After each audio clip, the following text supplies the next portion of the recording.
So Harry and Meghan's doco, we're halfway through it. A watch along with Rita and myself is up now at skynews.com.au. But both of us jumped out of our seats at this bit where apparently Brexit has something to do with why Harry and Meghan left. This fairy tale is embedding itself in a nation that is having a pretty toxic debate about the European Union. Immigration is the #1 issue. So people are very upset, they're very unhappy. The EU commissioned a report in 2016, exactly the same time that our relationship became public.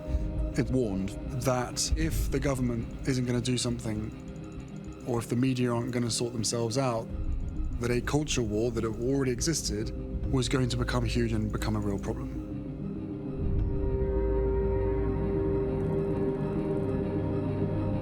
It was a perfect storm that gave credence to jingoism and nationalism and gave people with really horrible views of the world a little bit more strength. Please. Nigel Farage, of course, was the legendary Brexit leader, GB News host, and turns up with us every week. Mate, that was... I found it ridiculous, and it wasn't about me. When it is about you, and they mention you, and they show Brexit, you must have spat all of the tea out in the whole house at once. Oh, I needed something stronger than tea, having seen that, believe you me.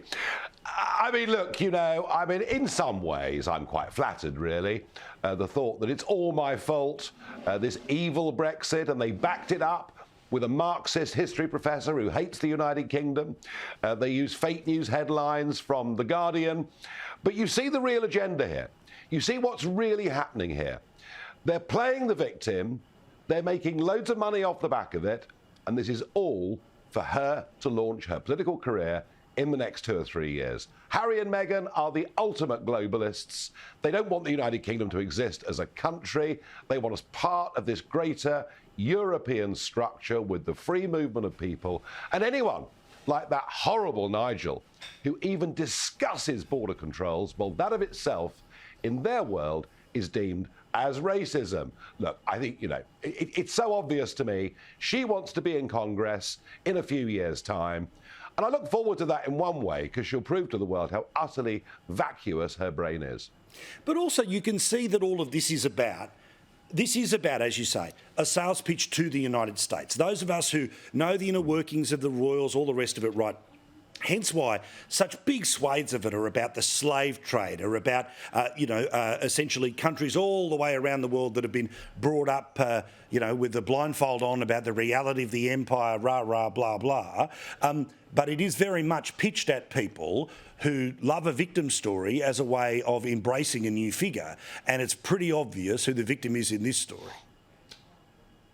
Yeah, absolutely. And of course, America has tied itself up in knots. I mean, I hardly know an American who doesn't go and see a therapist. I mean, they've all convinced themselves they've got some terrible inner problem that they can't cope with or deal with themselves. Normal everyday events in America now, for so many people, are described as traumas. And that's what she's playing to. She talks in a documentary about the fact, I was turtling. You ever heard of that before? No, well, nor had I. And these are all these terms they're using. But look, what is disgusting, I couldn't give a damn what they say about me, but to talk about his own brother as if his own brother is part of some plot between Buckingham Palace and the media to do Harry and Meghan down, to dismiss any attempt. And whatever you think of Charles, and I think of Charles, he is a very gentle and a very caring man. Of that, I have no doubt at all. So he's dissed his father, he's dissed his brother, he's literally dissed the memory of his grandmother. Her great achievement was to become queen of what was still a massive British empire. And to see over 70 years its transition into something extraordinary that mankind has never produced before, where the former colonialists now form a club called the Commonwealth, play sport with each other, trade with each other, are friends with each other, and they've even done their best to destroy the legacy of the Commonwealth. They are a couple of utterly disgraceful human beings. And I'm very pleased to say that in America, and I was there last week, despite all the rah-rah about this film, people are watching it and they're very quickly switching off. So it's not even working in America in the way they'd hoped. But also, it is impossible, like the average person, right, does not, like, I think that we all believe that when something bad happens to you, there are certain things that cushion your fall, okay? Now, nothing bad has happened to them. They chose to make things worse for themselves, but their cushion is an awful lot of money to talk about it, and riches and houses and all the rest of it here. This is hardly somebody who's been cancelled. This is hardly somebody who's been unfairly maligned. These are people who essentially have gone from, you know, one gilded cage to another gilded cage, and that's why people can't cop it. Because, you know, I read a thing today that by next year, 30 million Britons will be in serious financial stress. Serious financial, not a little worried, serious financial stress. And we've got an issue that we're talking about here with about 20% of Australians. And as well as, while they were filming all of these little sort of self-love videos, people were dying from COVID.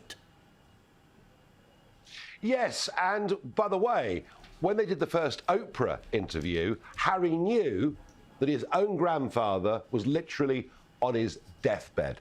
And that shows you the selfishness, the utter, complete selfishness of this couple. This is all about them, and they can talk about being healers and about being loving people. They couldn't give a damn about anybody else. Harry is a very seriously damaged young man who is being used and abused by Meghan Markle to make her rich, to further her future political career. In the end, she'll dump him, but he'll find he hasn't got a home to come back to. You know, the Royal Marines, which he was the boss of, are absolutely disgusted by his behaviour. I can't see his brother and his father ever forgiving him. And I tell you what, if they turn up at the coronation on May the 6th, the crowds outside the Abbey will boo them. I tell you what, I'll be there in line to do it as well. By the way, I'll text you after the show what I thought turtling meant, OK? But I'm not going to say it on the telly. Nice to see you, mate. Merry Christmas. Happy New Year. We'll see you next year. Good on you. Nigel Farage has been a big part of what we've done this year, and we'll be back next year as well.